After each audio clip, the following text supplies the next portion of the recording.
Hello students. हम कर रहे थे मार्क्सिज्म। लास्ट सेशन में हमने किया meaning and features of Marxism and आज हम करेंगे क्रिटिसिज्म ऑफ मार्क्सिज्म। मार्क्सिज्म के क्या क्या क्रिटिसिज्म है हमने देखा। मार्क्सिज्म बहुत अच्छी आइडियोलॉजी है जो रूलिंग क्लास की फेवर की बात करती है। जब 19th सेंचुरी में 20th सेंचुरी में लेबर क्लास की एक्सप्लॉयटेशन हो रही थी, उस टाइम कार्ल मार्क्स ने लेबर क्लास की फेवर की बात की, लेकिन फिर भी इसमें कुछ कमियां रह गई। उसने सिर्फ एक लेबर क्लास की फेवर की बात की, साथ में ही कैपिटलिज्म के डीके की बात कर दी। उसने कहा कैपिटलिज्म सबसे बड़ी बुराई है, इसको खत्म करना बहुत जरूरी है। लेकिन एक देश कैपिटलिज्म के बिना, प्रोडक्शन के बिना, प्रोडक्टिविटी के बिना, कंपटीशन के बिना ग्रो कर पाएगा? नहीं। तो उन्होंने तो ये भी कह दिया एक स्टेट ही नहीं होनी चाहिए, एक स्टेटलेस सोसाइटी की डिमांड कर रहे हैं, जो प्रैक्टिकली कहीं भी सही नहीं लग रहा। उन्होंने बहुत अच्छी बातें कही, लेकिन फिर भी कुछ इम्प्रैक्टिकल बातें भी कह दी। आज हम उन बातों को क्रिटिसाइज करेंगे। First is state does not promote the interests of one class only. उन्होंने कहा कि स्टेट क्या है, कैपिटलिस्ट क्लास का वेलफेयर करती है। लेकिन हम देख रहे हैं एक स्टेट सिर्फ कैपिटलिस्ट क्लास का वेलफेयर नहीं कर रही, वो पूरी सोसाइटी का वेलफेयर करती है। स्टेट सिर्फ एक क्लास के वेलफेयर के लिए नहीं होती, स्टेट के लिए सभी क्लासेस इक्वल होती हैं, सभी जनता समान है, उनके लिए बेसिक फैसिलिटीज प्रोवाइड कर रही है, एजुकेशन दे रही है, हेल्थ दे रही है, एम्प्लॉयमेंट अपॉर्चुनिटीज डेवलप कर रही है। तो हम ये तो नहीं कह सकते कि स्टेट सिर्फ रिच पीपल की, हैव्स की, कैपिटलिस्ट की फेवर करती है। तो कार्ल मार्क्स ने इस पॉइंट में जी कहा कि स्टेट सिर्फ रिच क्लास को फेवर करती है। हम इस पॉइंट को क्रिटिसाइज करते हैं। Number 2, state is not an artificial institution. उन्होंने कहा लेबर क्लास के एक्सप्लॉयटेशन के लिए स्टेट ही रिस्पॉन्सिबल है। तो वो कहते हैं स्टेट होनी ही नहीं चाहिए। We are demanding stateless society. Stateless society की डिमांड कर रहे हैं। स्टेट कोई आर्टिफिशियल इंस्टीट्यूशन है क्या, जिसको हम जब चाहे बना लो, जब चाहे तोड़ दो? It is not a toy. तो स्टेट तो इवोल्यूशन का फैक्ट है। हमने थ्योरीज ऑफ स्टेट की हैं, उसमें यही किया, स्टेट को किसी इंसान ने नहीं बनाया। It is a natural institution जो इंसान की डिमांड के थ्रू अपने आप ही डिवेल्प हुई है।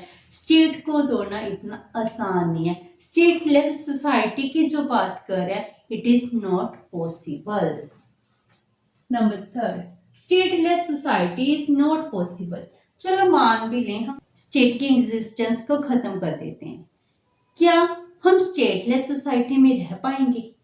एक कल्पना कीजिए कि हम इंडिया एक स्टेट है, अगर हम इसकी स्टेट के बिना रहें तो कोई बाउंड्री नहीं है, हम कहीं भी आ सकते हैं, कहीं भी जा सकते हैं, तो एक्सप्लॉयटेशन भी ज़्यादा होगी, कोई डिफरेंस नहीं है, लॉ एंड ऑर्डर मेंटेन नहीं होगा।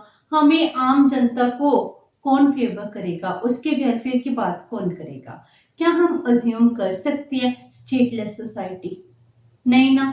तो अगर हम मान भी लें कि स्टेट ना बनाए तो स्टेटलेस सोसाइटी की कल्पना भी नहीं की जा सकती।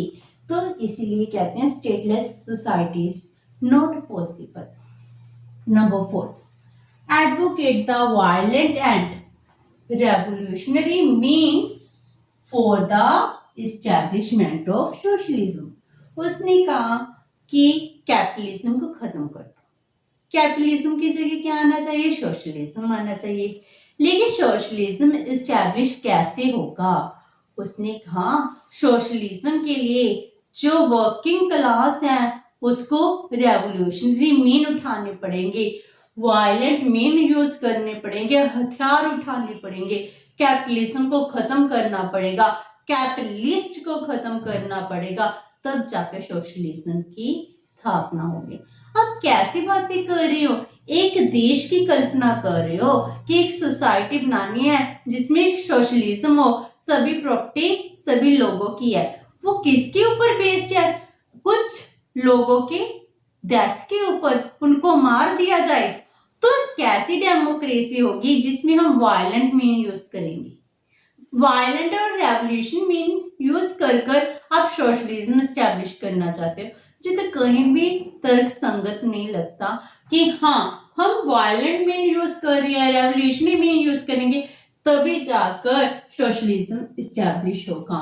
ये तो रॉन्ग मीनिंग हो गया ना, डेमोक्रेसी के भी ऑपोजिट हो गया कि आप क्या कर रहे हो, लोगों की बात सुन रहे हो, लोगों की बात सुनते सुनते क्या आ गए कि कुछ लोगों को मारने पर ही आतुर हो गई, उनको मारना चाहते तब जाकर सोशलिज्म स्टैब्लिश होगा। तो ये रेवोल्यूशन की बातें कर रहे हैं, वायलेंट मीन्स की बातें कर रहे हैं, जिसको हम क्रिटिसाइज करते हैं। Next is Marxist view of new society is not real. वो कहते हैं कैपिटलिज्म का डिके हो जाएगा, कैपिटलिस्ट को खत्म कर दो, कैपिटलिस्ट का डिके हो जाएगा, तो किसकी एस्टेब्लिशमेंट होगी? सोशलिज्म की होगी। मीन्स ऑफ प्रोडक्शन सबके होंगे। क्या जी सच में पॉसिबल है? अगर एक कैपिटलिस्ट है, उसके पास बहुत सारी वेल्थ है, उसको कह दें आप अपनी सारी वेल्थ हमें दे दो, पूरी सोसाइटी की है, और उसको कोई कंपनसेशन पे भी नहीं करना, क्या वो मान जाएगा? क्या उसकी रूट्स इतनी कमजोर है वो बहुत जल्दी बिखर जाएगा? कैपिटलिज्म एक समाज में बहुत ज्यादा फैला हुआ है, उसको कैसे खत्म करोगे? जो वो कह रहा है कि नई सोसाइटी एस्टैब्लिश करेंगे, सोशलिज्म, सब कुछ सबका होगा, क्या ये रियल है? हम अकॉर्डिंग टू योर एबिलिटी पे करेंगे। आपकी एबिलिटी डिटर्मिन कौन करेगा? कि जिसकी जितनी जरूरत है उसको उतना ही दिया जाएगा। क्या ऐसा पॉसिबल है? पहले यूएसआर था, उसमें सोशलिज्म एस्टैब्लिश हुआ, उसमें क्या किया गया?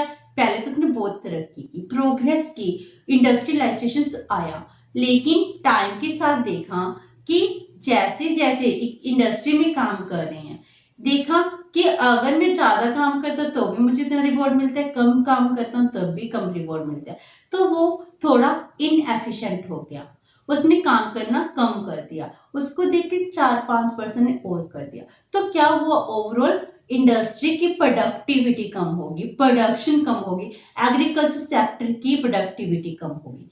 क्यों? क्योंकि हमें अपनी एबिलिटी के अकॉर्डिंग, अपने काम के अकॉर्डिंग पे नहीं करे, हमें तो इक्वल पे कर रहे हैं। उसने ये नहीं देखा किसी एक पर्सन ने कितने एफर्ट्स लगाए हैं, एफर्ट्स के अकॉर्डिंग नहीं मिल रही, एक डेस्टिनेशन बना दिया, उसके अकॉर्डिंग आप इतना काम कर रहे हो, आपको ये पे किया जा रहा है। तो फिर ऐसा तो बहुत मुश्किल है। जो सोसाइटी की कल्पना कर रहे हैं वो तो एक ऐसे लगता है ड्रीम लैंड है, सपनों की दुनिया में हम चले गए, वाओ कितना अच्छा लगता है, एक ऐसी सोसाइटी जहां पर सब कुछ इक्वल होगा, जस्टिस होगा, किसी की एक्सप्लॉइटेशन नहीं होगी, किसी के साथ कोई बायसनेस नहीं होगी, हम सब आराम से रहेंगे, सब कुछ स्टेट प्रोवाइड करिए, हम जाते हैं थोड़ा सा काम करते हैं, हमें सरकार बहुत सारे रिवॉर्ड दे देती है, बहुत सारे वेजेस मिलते हैं, हम खुशी खुशी हैप्पीली अपनी लाइफ जी रहे हैं। ऐसा सपना होता है जी, रियलिटी में प्रैक्टिकल लाइफ में कहीं एग्जिस्ट नहीं करता। तो उसकी जो नई सोसाइटी की कल्पना है वो रियल नहीं है, एक फेरी लैंड लगती है, ड्रीमी लैंड लगती है। Next is decay of capitalist class has given birth to new ruling class। उसने क्या? कैपिटलिस्ट क्लास को खत्म कर दिया। चलो ठीक है, खत्म कर देते हैं, तो समाज चलेगा कैसे? स्टेट को रूल करेगा कैसे? तो कोई ना कोई तो आएगा ही, तो नई रूलिंग क्लास आ जाएगी। बस जो पुराने बैठे हैं, पुराने सत्ता में बैठे हैं, पॉलिटिक्स में बैठे हैं, स्टेट को चला रहे हैं, उनको रेवोल्यूशन के मेन हम हटा देंगे, उसके रिप्लेस कौन कर देगा? नई रूलिंग क्लास। तो फर्क तो कुछ भी नहीं हुआ, पहले पहले पुराने थे, पुरानों को हटाकर नई रूलिंग क्लास आ गई। तो इसका मीनिंग तो यही हुआ, जब हम सोशलिज्म एस्टैब्लिश करेंगे तो नई रूलिंग क्लास तो आएगी ना। तो इसमें क्या हुआ है, अगर कैपिटलिस्ट को खत्म कर देंगे तो नई रूलिंग क्लास का जन्म होगा, उसमें कोई फर्क नहीं आएगा, कुछ साल तो वो देश के लिए काम करेगी, बाद में वो भी कैपिटलिस्ट की तरह ही बन जाएगी। Next is state is not a instrument of exploitation. वो कहते हैं स्टेट ही है एक्सप्लॉयटेशन का कॉज। स्टेट ने ही क्या किया है, लेबर क्लास की एक्सप्लॉयटेशन की। स्टेट क्या लेबर क्लास की एक्सप्लॉयटेशन कर रहा है? स्टेट क्या कर रहा है? स्टेट तो वेलफेयर कर रहा है, एजुकेशन प्रोवाइड कर रहा है, पूरी सोसाइटी का वेलफेयर कौन कर रहा है? एक स्टेट कर रहा है। तो स्टेट कोई एक्सप्लॉयटेशन का मीन नहीं है, कोई उसका सोर्स नहीं है। स्टेट तो सोसाइटी के वेलफेयर का सोर्स है। Next is the basis of state are not only economic force. उसने कहा कि स्टेट का जन्म क्यों हुआ है? Because of economic force. लेकिन स्टेट के इकोनॉमिक फोर्स का रिजल्ट है। स्टेट तो ब्लड रिलेशनशिप का रिजल्ट है, किनशिप का, मैजिक का, रिलीजन का, पॉलिटिकल अवेयरनेस का, कितने सारे फैक्टर्स हैं, उनका सबका मिला जुला फैक्ट है। तो स्टेट अकेले इकोनॉमिक फोर्स का रिजल्ट तो है नहीं है। तो मार्क्स क्या कह रहा है? इकोनॉमिक फोर्सेस की वजह स्टेट एग्जिस्टेंस में आई है। तो ये तो गलत है ना, स्टेट इकोनॉमिक फोर्स का रिजल्ट नहीं है। स्टेट के बनाने के लिए और भी बहुत सारे फैक्टर हैं जिन्होंने अपना रोल प्ले किया है। Next is it is against the individual liberty. ये क्या है? इंडिविजुअल लिबर्टी के अगेंस्ट है। मीन्स जब हम सोशलिज्म को एस्टैब्लिश कर देंगे, सोशलिज्म में क्या होगा? सारी पावर्स एक स्टेट के हैंड्स में होंगी, तो इंडिविजुअल की लिबर्टी कर्टेल हो जाएगी। एक इंडिविजुअल ने खुद डिसाइड नहीं करना उसको क्या करना चाहिए, उसका डिसीजन कौन देगा? एक स्टेट देगी कि एक इंडिविजुअल को क्या करना चाहिए, कहाँ पर रहना चाहिए, कितनी कंजम्पशन करनी चाहिए, कौन से गुड की प्रोडक्शन करनी चाहिए, what to produce, how to produce, for whom to produce, ये सब डिसीजन स्टेट लेगी। तो इंडिविजुअल लिबर्टी कहाँ गई? खत्म हो जाएगी। अगर हम इंडिविजुअल की लिबर्टी चाहते हैं तो स्टेट को सारी पावर्स नहीं देनी चाहिए। Next is it is a biased ideology. Karl Marx की आइडियोलॉजी अच्छी है, लेकिन जो बायस्ड है, हमारे समाज में दो क्लासेस हैं, एक लेबर क्लास है, वर्किंग क्लास है जिसकी एक्सप्लॉयटेशन हो रही है, और दूसरे कैपिटलिस्ट क्लास है। इसने वर्किंग क्लास की फेवर की बात की, लेकिन लेबर क्लास की फेवर के लिए उसने क्या कर दिया? कैपिटलिस्ट को खत्म कर दिया। अगर उसने ये नहीं सोचा कैपिटलिज्म के बिना देश चल पाएगा, एक प्रोडक्शन यूनिट के बिना देश चल पाएगा? नहीं ना। तो क्यों उसने कैपिटलिज्म की फेवर की बात नहीं की? चलो ठीक है, उसके कुछ मीन्स रॉन्ग हो गए थे, लेकिन ये तो नहीं है कि उस मीन्स खत्म हो गए तो उसको खत्म ही कर दो, उसको इम्प्रूव तो भी किया जा सकता है। वर्किंग क्लास की फेवर की बात करें, इसके लिए मिनिमम वेज एक्ट लगा दो कि प्रॉफिट का शेयर लेबर क्लास को देना पड़ेगा, लेकिन इसका मीनिंग ये तो नहीं है उसको पूरी तरह खत्म ही कर दो कि हाँ तुम्हारी रूट्स खत्म कर दी गई हैं। तो ये क्या मीनिंग बना? उसने बहुत अच्छी आइडियोलॉजी थी, उसने लेबर क्लास की, वर्किंग क्लास के लिए इतनी अच्छी फिलोसफी दी है, इतनी अच्छी आइडियोलॉजी दी है, लेकिन उसने बायसनेस की है। उसने तो कैपिटलिस्ट को अपना दुश्मन ही मान लिया, सिर्फ एक क्लास की फेवर की बात करता जा रहा है, लेकिन दूसरी क्लास के बारे में बिल्कुल भी नहीं सोचा। उसने अपना दुश्मन माना है, उसके साथ उसकी फेवर की, उसकी मेरिट्स की बात भी नहीं की उसने।